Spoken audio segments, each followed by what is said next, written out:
Hello friends, welcome to my channel.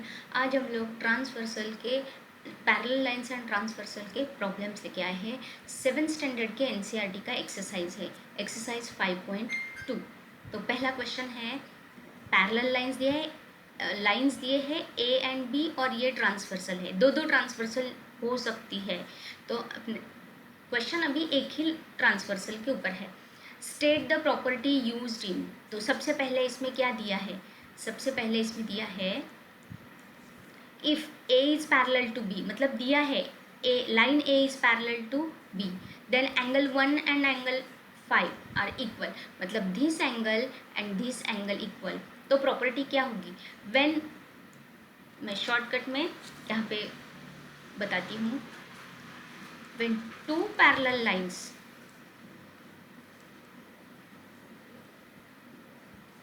Are cut by transversal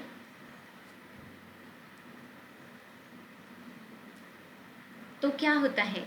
अब angle 1 और angle 5 क्या है? Corresponding angles. Then pair of corresponding angles equal रहते हैं, equal.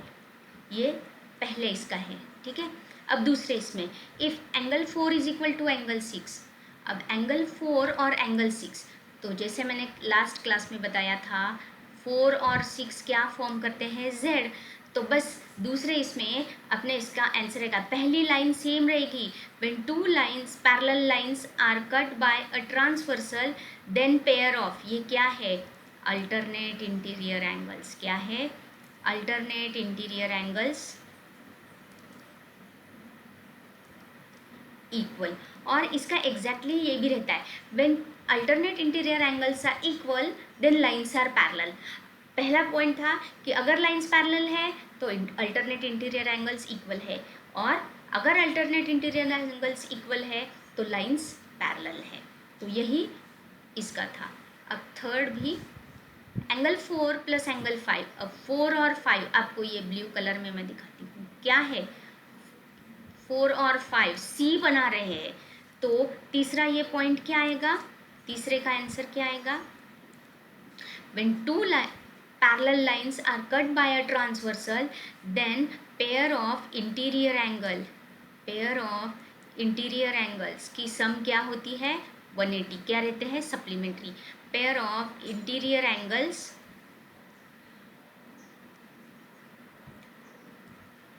Supplementary, मतलब उनकी सम 180 रहती है, ठीक है। अब क्वेश्चन 2 की तरफ जाएंगे। क्वेश्चन 2 में क्या बताया है?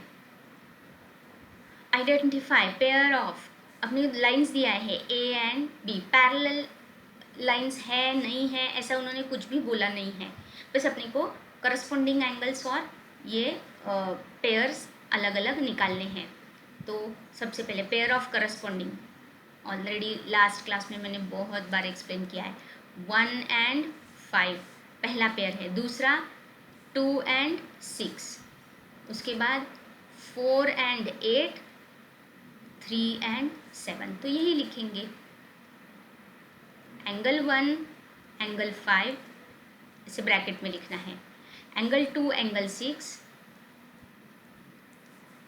एंगल 4 एंगल 8 और 3 एंड 7, एंगल 3 एंगल 7। ये क्या है? Corresponding. Pair of alternate interior के लिए जेड, ए जेड आपको याद रखना है, ए टू जेड, तो ये जेड, तो 3 और 5, एंगल 3 एंगल 5 अल्टरनेट इंटीरियर। वैसे उल्टा जेड, ये 2 और 8, एंगल 2 एंगल 8। अब pair of interior angles on the same side of transversal, interior angles बोला है, आपको क्या चेक करना है? सी। तो ये देखो सी, आप अंदर भी ऐसे निकाल सकते हैं, ये सी और ये उल्टा सी। तो एंगल 2 एंड एंगल 5 एक पेयर, और 3 और 8, एंगल 3 एंगल 8। ओके, अब इसके आगे का थोड़ा अलग है। क्या बोला है? Vertically opposite angles.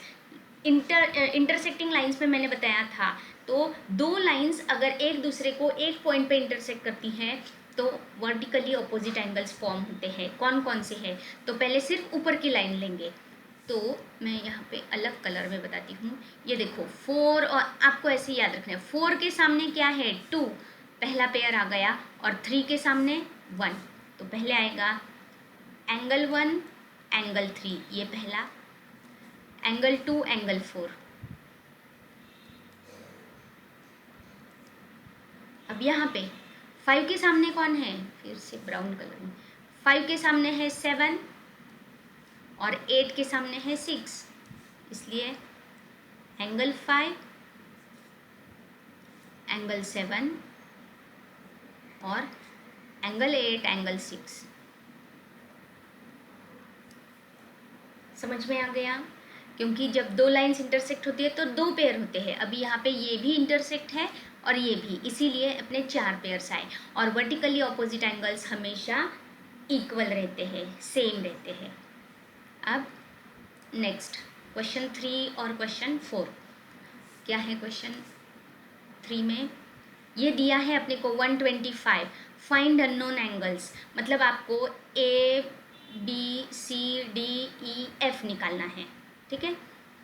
तो अब ये लाइंस पैरेलल है, P is parallel to Q दिया है उन्होंने, तो ज़रूरी नहीं है कि हमेशा ऐसे हॉरिजॉन्टल पैरेलल लाइंस होंगे, और ये इसको आप वर्टिकली ऐसे भी चलता है, ये पैरेलल लाइंस, ये ट्रांसवर्सल। आपको बस ट्रांसवर्सल से रिलेटेड एंगल्स का पता होना चाहिए, इसलिए मैं अभी वर्टिकली ही रखती हूँ। अब ये दो लाइंस पैरेलल है, ये ट्रांसवर्सल है, तो ये दो पैरेलल लाइंस के ट्रांसवर्सल के ये साइड में लाइंस के ऊपर के, तो ये 125 और D क्या है? करस्पॉन्डिंग एंगल है, इसलिए angle D is equal to 125, पहला आ गया। अब C दिखाती हूँ, ये तो एंगल F और D, angle F plus angle D क्या है? 180, इंटीरियर एंगल है, तो एंगल F क्या होगा? 180 में से 125 को माइनस कर दो, 55। अब F और A, Z दिखाती हूँ, ये दो, जितना F है उतना ही A रहेगा। Angle F is equal to angle A is equal to क्या होगा? 55, A भी आ गया। अब ये F और C, या आप बोल सकते हैं A और C वर्टिकली ऑपोजिट एंगल है, तो एंगल C भी क्या होगा? 55, ये जितना है उतना है, जितना D है उतना ही B है, तो D कितना है? एंगल D, ये, तो एंगल D के ऑपोजिट है B, एंगल B भी क्या होगा? 125। अब बस बचा है एंगल E। अब यहाँ पे बताती हूँ, एंगल A, दूसरा कलर, ये एंगल A और एंगल E क्या है? करस्पॉन्डिंग एंगल है, इसलिए जो एंगल A है वही एंगल E है, तो angle A is equal to angle E, तो एंगल A 55 है, इसलिए आंसर क्या आ गया? 55। तो यहाँ पे मैं सारे आंसर्स लिख देती हूँ। ये 125 है, इसलिए ये आ गया 125, ये 125 है इसलिए ये आ गया 55, ये 55 है इसलिए ये आ गया 55, ये 55 है इसलिए ये आ गया 55, और ये 125 है इसलिए ये 125, ये 55 है इसलिए ये 55। ठीक है? अब ये बस x निकालना है, फाइंड x। क्वेश्चन क्या है? Find x। तो पहले आपको चेक करना है कि ये कौन से एंगल्स है, तो कुछ नहीं है, ये 110 है इसलिए ये आएगा 110 वर्टिकली अपोजिट, और ये 110 और x क्या है? इंटीरियर एंगल है, C दिखता है, तो x प्लस 110 क्या है? 180, देयरफॉर x क्या होगा? 70, खत्म। अब यहाँ पे ये दो लाइंस पैरेलल बताई है, ये 100 है, ये 100 है एंगल, तो ये क्या होगा? 100 करस्पॉन्डिंग एंगल है, ये लाइंस पैरेलल है और ये ट्रांसवर्सल है, तो x इज इक्वल टू 100।